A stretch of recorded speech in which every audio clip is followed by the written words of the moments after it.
اچھا، تو آج ہم ایک ایسی بہت پرانی اور مشہور کہانی کا گہرائی میں جائزہ لیں گے جو صدیوں سے لوگوں کو متاثر کرتی آئی ہے۔ جی، قدیم چین کے عظیم دانشور کنفیوشیس اور ایک ڈاکو کی کہانی۔ بالکل، ایک غیر متوقع ملاقات۔ ہمارے پاس جو معلومات ہیں وہ مختلف ذرائع سے لی گئی ہیں، خاص طور پر کنفیوشیس کی حکمت اور ڈاکو کی اصلاح کے عنوان سے جو روایات ملتی ہیں۔ صحیح۔ تو ہمارا مقصد صرف یہ کہانی سنانا نہیں ہے، بلکہ اس کے اندر جو حکمت ہے، جو نفسیاتی پہلو ہیں، ان کو سمجھنا ہے۔ اور وہ تبدیلی کا عمل کہ کیسے ایک آپ کہہ لیں خوفناک مجرم ایک بہتر انسان بن گیا۔ ہاں، یہی تو سب سے دلچسپ بات ہے۔ ذرا سوچیں، ایک طرف وہ شخص جس کی باتیں تاریخ بدل سکتی تھیں، اور دوسری طرف وہ جس کے ہاتھ شاید خون سے رنگے ان تھے۔ کا آمنا سامنا بظاہر تو یہ کسی بڑی لڑائی کا آغاز لگتا ہے، مگر ہوا کچھ اور ہی۔ جی، ایک غیر معمولی گفتگو شروع ہوئی جس کے نتائج بڑے حیران کن تھے۔ تو آئیے اس واقعے کی تفصیل میں چلتے ہیں۔ کہانی کا پس منظر ہے قدیم چین۔ وہ سرسبز علاقے، گاؤں، بہتے دریا، ایک خوبصورت منظر۔ جی ہاں۔ اور اسی زمانے میں تھے کنفیوشس۔ اب ذرا یہ بتاتے ہیں کہ وہ کوئی بادشاہ یا جرنیل نہیں تھے۔ نہیں، بالکل نہیں۔ ان کی پہچان ایک استاد، ایک دانشور کی تھی۔ کہتے ہیں ان کے بال سفید تھے، لباس بہت سادہ سا، شاید کھدر کا، لیکن ان کی شخصیت میں ایک خاص بات تھی، آنکھوں میں چمک، باتوں میں دانائی۔ اور ان کی بنیادی تعلیمات کا نچوڑ کیا تھا؟ وہ اکثر یہی کہتے تھے کہ زندگی جو ہے نا، وہ اچھے کاموں اور سچائی سے ہی سچتی ہے، اسی سے بامانی بنتی ہے۔ یہ بات بہت اہم ہے۔ دیکھیں، کنفیوشس کا جو اثر تھا وہ کسی عہدے یا طاقت کی وجہ سے نہیں تھا۔ ان کے خیالات کی وجہ سے تھا۔ بالکل، ان کی اخلاقی تعلیمات کا کرشمہ تھا۔ وہ ایک ایسے دور میں تھے جہاں طاقت ہی سب کچھ سمجھی جاتی تھی۔ صحیح۔ لیکن وہ معاشرے کو اخلاقیات سے، کردار کی مضبوطی سے بہتر بنانا چاہتے تھے۔ جب وہ اچھے کام یا سچائی کہتے ہیں تو یہ صرف نصیحت نہیں ہے، بلکہ ان کے فلسفے کی بنیاد ہے۔ جی، ان کے پورے فلسفے کی بنیاد ہے کہ فرد اپنی اصلاح کرے، اپنی ذمہ داری سمجھے تو معاشرہ خود بخود پرامن اور منظم ہو جائے گا۔ ٹھیک، تو یہ دانشور کنفیوشس اپنی تعلیمات پھیلاتے ہوئے ایک دن سفر پر تھے، کچھ شاگرد بھی ساتھ تھے، جی۔ اور ان کا گزر ہوا ایک گھنے جنگل سے۔ اب ذرائع میں اس جنگل کا منظر کچھ یوں بیان کیا گیا ہے کہ درخت بہت گھنے تھے۔ اچھا۔ ہاں، اتنے کہ دن کی روشنی بھی مشکل سے نیچے پہنچ رہی تھی۔ پرندوں کی آوازیں تھیں، پتوں کی سرسراہٹ، ایک پراسرار سا ماحول۔ یعنی تھوڑی ٹینشن والا ماحول کہہ سکتے ہیں۔ بالکل۔ اور پھر اچانک ہی جیسے کہیں سے نمودار ہو گیا ایک ہیبت ناک سایہ۔ وہ ڈاکو؟ وہی ڈاکو۔ ذرائع اس کا حلیہ بتاتے ہیں، لمبا قد، مضبوط جسم، چہرے پر سختی، بے رحمی، اور ہاتھ میں ایک بڑی سی تلوار۔ چمکتی ہوئی تلوار؟ ہاں، جو ہلکی روشنی میں بھی ڈرا رہی تھی۔ اور اس نے آتے ہی گرج کر کہا، اے بوڑھے، جو کچھ ہے تمہارے پاس نکال دو، ورنہ گردن اڑا دوں گا۔ اوہ، شاگردوں کا کیا حال ہوا ہوگا؟ ظاہر ہے وہ تو ڈر گئے، سہم گئے، کچھ پیچھے ہٹ گئے ہوں گے۔ کسی نے شاید کہا بھی ہو، استاد یہ خطرناک ہے، چلیں یہاں سے۔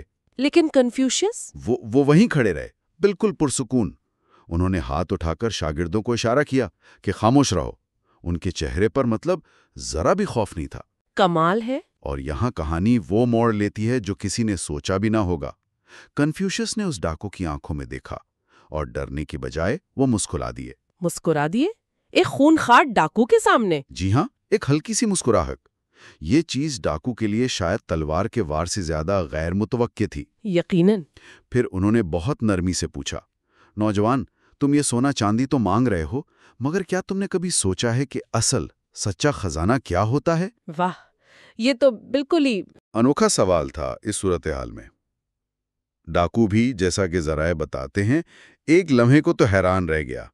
ہکا بکا رہ گیا ہوگا بیچارہ۔ ہاں، اسے شاید لگا یہ بوڑھا مذاق کر رہا ہے یا شاید پاگل ہے۔ اس کا غصہ اور بڑھ گیا۔ اچھا۔ اس نے تلوار اور مضبوطی سے پکڑی، دھاڑا، فضول باتیں بند کرو، مال نکالو ورنہ انجام اچھا نہیں ہوگا۔ یہ وہ لمحہ ہے جہاں کنفیوشس کی حکمت عملی سامنے آتی ہے۔ وہ سمجھ گئے تھے کہ خوف دکھانے یا مقابلہ کرنے سے بات بگڑے گی۔ تو انہوں نے کیا کیا؟ انہوں نے تصادم کا راستہ چھوڑ دیا. انہوں نے مکالمے کا انتخاب کیا. ذرائع بتاتے ہیں کہ وہ آرام سے وہیں قریب ایک پتھر پر بیٹھ گئے. بیٹھ گئے ڈاکو کے سامنے؟ جی، جیسے کسی پرانے دوست سے بات کرنے لگے ہوں. انہوں نے کہا ٹھیک ہے تم بھی بیٹھو، آؤ بات کرتے ہیں. یہ خود ایک بڑی نفسیاتی چال تھی. اس سے ڈاکو کا جو غصہ تھا وہ تھوڑا تھم گیا ہوگا. بالکل. ایک لمحے کے لیے اس کی جارحیت معطل ہو گئی. پھر کنفیوشس نے وہ مشہور بات کہی، دیکھو مال و دولت سے تمہارا پیٹ بھر سکتا ہے، تمہارا دل نہیں بھرے گا. دل نہیں بھرے گا. ہاں، اگر تم ایک اچھے انسان بن جاؤ تو لوگ تمہاری عزت کریں گے، وہ عزت تمہیں اندر سے خوشی دے گی. یہاں وہ بہت واضح طور پر فرق بتا رہے ہیں. کس چیز کا فرق؟ مادی دولت کا جو عارضی ہے، چھینی جا سکتی ہے، اور باطنی قدر و منزلت کا یعنی عزت کا جو پائیدار ہوتی ہے، کمائی جاتی ہے. یہ صرف نصیحت نہیں تھی، وہ اسے ایک متبادل نظریہ دے رہے تھے. لیکن کیا ڈاکو نے فوراً مان لیا؟ نہیں، فوراً نہیں. اس نے تو شاید تنزیہ کہکا لگایا ہوگا. کہا عزت کا میں کیا کروں؟ مجھے تو سونا چاہیے، اسی سے زندگی آسان ہوگی. عام طور پر یہی سوچ ہوتی ہے. جی. مگر کنفیوشس نے ہمت نہیں ہاری. انہوں نے دلیل جاری رکھی، سونا تمہیں چیزیں خرید کر دے سکتا ہے، خوشی نہیں، ذہنی سکون نہیں. اور پھر وہ سوال پوچھا جو اہم تھا. ہاں، پھر انہوں نے وہ سوال پوچھا جو سیدھا اس کے دل پر لگا. شاید ایسا سوال اس سے پہلے کسی نے پوچھا ہی نہیں تھا اس سے. کیا سوال تھا وہ؟ انہوں نے پوچھا، اچھا یہ بتاؤ کیا تم نے کبھی اپنے گھر والوں کے لیے، اپنے خاندان کے لیے کوئی ایک بھی اچھا کام کیا ہے؟ کوئی ایسا کام جس سے ان کے چہرے پر خوشی آئی ہو؟ اوہ، یہ تو گہرا سوال ہے. بہت گہرا. اس سوال کا کیا اثر ہوا ڈاکو پر؟ کہتے ہیں یہ سن کر وہ ایک دم خاموش ہو گیا، بالکل چپ. اس کی تلوار پر گرپ بھی ڈھیلی پڑ گئی. اچھا؟ جی، ذرائع بتاتے ہیں کہ جیسے اس ایک لمحے میں اس کی پوری زندگی اس کی آنکھوں کے سامنے آ گئی. اپنا غریب گاؤں، وہ بھوک، وہ مشکل حالات جس کی وجہ سے وہ اس راستے پر آیا تھا. ہاں، وہ احساس کہ شاید اس کے پاس کوئی اور راستہ ہی نہیں تھا. وہ شاید پہلی بار اپنے کاموں کو دوسروں کی نظر سے دیکھ رہا تھا، اپنے گھر والوں کے حوالے سے. اس کی خاموشی بہت معنی خیز تھی. اور یہیں کنفیوشس کی بصیرت کام آئی. بالکل. وہ صرف اس کی تلوار اور دھمکیوں کو نہیں دیکھ رہے تھے، وہ اس خاموشی کے پیچھے چھپے ہوئے درد کو، اس کی مجبوریوں کو، اس کی اندرونی کشمکش کو سمجھ رہے تھے. کنفیوشس نے ڈاکو کے درد کو سمجھا. یہ جملہ اہم ہے. بہت اہم ہے. یہ صرف ہمدردی نہیں، یہ گہری سمجھ تھی. انہوں نے محسوس کیا کہ یہ شخص اندر سے برا نہیں، حالات نے اسے ایسا بنا دیا ہے. تبھی انہوں نے امید نہیں چھوڑی. جی، ابھی انہوں نے کہا، یاد رکھو ہر انسان کے اندر اچھائی ہوتی ہے، بس اسے پہچاننے اور اسے جگانے کی ضرورت ہے. تم ابھی بھی اپنی زندگی بدل سکتے ہو، تمہارے اندر وہ طاقت ہے. یہ الفاظ تو کسی مجرم کو نہیں بلکہ ایک انسان کو مخاطب کر رہے تھے. بالکل، اس کی انسانیت کو اپیل کر رہے تھے. یہی سمجھ، یہی یقین تبدیلی کی وجہ بنا. صحیح. اور پھر کنفیوشس نے اسے صرف امید نہیں دلائی، ایک راستہ بھی دکھایا. جی ہاں، انہوں نے بہت نرمی سے کہا، اگر تم دوسروں کی مدد کرنا شروع کر دو، ان کے دکھ سکھ میں شریک ہو، تو تم دیکھو گے تمہارا اپنا دل کتنا ہلکا ہو جائے گا. تمہیں وہ سکون ملے گا جو سونے کے ڈھیر بھی نہیں دے سکتے. اور اس بات کا اثر ہوا؟ جی، وہی تبدیلی کا لمحہ تھا. ذرائع بتاتے ہیں کہ اس سخت بے رحم ڈاکو کی آنکھوں سے آنسو بہنے لگے. آنسو؟ ہاں، وہ آنسو شاید برسوں کے دکھ، پچھتاوے اور ایک نئے احساس کے تھے. اس نے وہ تلوار جو اس کی طاقت کی نشانی تھی زمین پر پھینک دی. تلوار پھینک دی؟ جی، اور بھری ہوئی آواز میں کہا، اے بزرگ، آپ نے مجھے وہ راستہ دکھایا ہے جو میں سوچ بھی نہیں سکتا تھا. آپ نے میری آنکھیں کھول دیں. میں آج سے ڈاکو نہیں رہوں گا، میں نئی زندگی شروع کروں گا. یہ تو واقعی ایک مکمل تبدیلی تھی، بغیر کسی زور زبردستی کے. صرف حکمت اور ہمدردی کا اثر. تو کیا اس نے واقعی اپنی زندگی بدل لی؟ کہانی آگے کیا بتاتی ہے؟ کہانی یہاں ختم نہیں ہوتی. اس نے واقعی اپنی زندگی بدلی، اپنا پرانا نام چھوڑ دیا جو شاید خوف کی علامت تھا. نیا نام کیا رکھا؟ لیو. اور وہ اپنے گاؤں واپس چلا گیا. لیکن اب وہ ڈاکو نہیں تھا. تو کیا بنا وہ؟ وہ ایک کسان بن گیا. محنت مزدوری کرنے لگا، زمین پر کام کیا، فصلیں اگائیں. اور چوپ چاپ دوسروں کی مدد کرتا رہا۔ گاؤں والوں کا کیا رد عمل تھا؟ شروع میں تو ڈرتے ہوں گے۔ ہاں، شروع میں لوگ شاید شک کرتے ہوں گے، تھوڑا ڈرتے بھی ہوں گے، لیکن وہ مسلسل اچھے کام کرتا رہا، محنت کرتا رہا۔ آہستہ آہستہ اس نے لوگوں کے دل جیت لیے۔ اور اسے عزت ملی؟ جی، وقت کے ساتھ وہ گاؤں کا ایک معزز آدمی بن گیا۔ اس نے باقی زندگی کنفیوشس کی انہی تعلیمات پر عمل کرتے ہوئے گزاری: نیکی، سچائی اور دوسروں کی خدمت۔ یہ تو صرف ایک شخص کی کہانی نہیں رہی پھر؟ نہیں، بالکل نہیں۔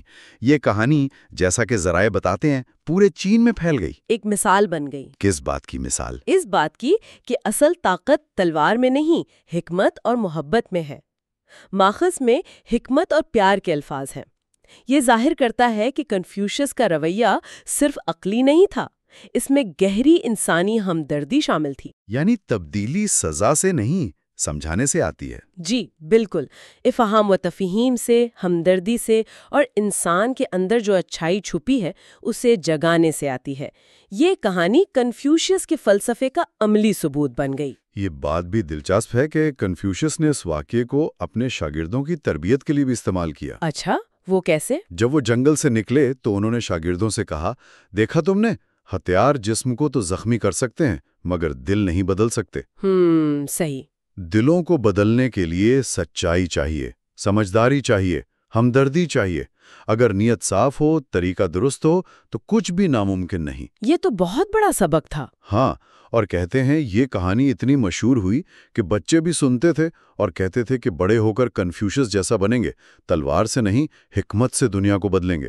واہ! تو اس ساری گفتگو سے، اس کہانی کے تجزیے سے جو بنیادی پیغام نکلتا ہے وہ کیا ہے؟ میرے خیال میں تو یہی کہ حکمت اور سمجھداری میں بہت طاقت ہے۔ جی، ناقابل یقین طاقت۔ یہ سخت سے سخت دل کو بھی نرم کر سکتی ہے، نا امیدی میں امید پیدا کر سکتی ہے۔ یہ کہانی ہمیں بار بار یہی یاد دلاتی ہے کہ شاید غصے، نفرت یا فوری رد عمل کی بجائے اگر ہم مقابلے، ہمدردی اور انسان کی اچھائی پر یقین رکھیں تو نتائج زیادہ بہتر اور پائیدار ہو سکتے ہیں۔ اور اگر ہم اس کہانی کے اس بنیادی اصول کو آج کے زمانے پر لاگو کرنے کی کوشش کریں تو یہ ہمیں بہت کچھ سوچنے پر مجبور کرتی ہے۔ کس طرح سے؟ ذرا سوچئے، جب ہم اپنی زندگی میں، اپنے معاشرے میں یا دنیا میں مشکل حالات دیکھتے ہیں، تنازعات دیکھتے ہیں، یا ایسے لوگوں سے ملتے ہیں جن کے خیالات یا کام ہمیں بالکل پسند نہیں آتے یا خطرناک لگتے ہیں، تو ہمارا پہلا رد عمل کیا ہوتا ہے؟ عموماً یہی ہوتا ہے کہ ہم فوراً کوئی لیبل لگا دیتے ہیں، ان سے دوری اختیار کر لیتے ہیں، یا شاید طاقت کے استعمال کی بات کرتے ہیں۔ ہاں، ایسا ہی ہوتا ہے۔ تو کیا ہم ایک لمحے کے لیے رک کر کنفیوشس کے طریقے پر غور کر سکتے ہیں؟ کیا ہم کوشش کر سکتے ہیں کہ اس شخص یا گروہ کے پس منظر کو سمجھیں، ان کی تکلیف، ان کے درد کو محسوس کرنے کی کوشش کریں؟ یہ مشکل کام ہے۔ مشکل ضرور ہے، ناممکن نہیں۔ کیا مکالمے اور ہمدردی کا راستہ، چاہے وہ کتنا ہی مشکل کیوں نہ لگے، ہمارے آج کے پیچیدہ مسائل کو حل کرنے میں زیادہ مددگار ثابت نہیں ہو سکتا؟ یہ کہانی کوئی آسان جواب نہیں دیتی، مگر یہ سوال ضرور اٹھاتی ہے کہ کیا ہم تصادم کے بجائے افہام و تفہیم کو ایک حقیقی متبادل کے طور پر اپنانے کے لیے تیار ہیں؟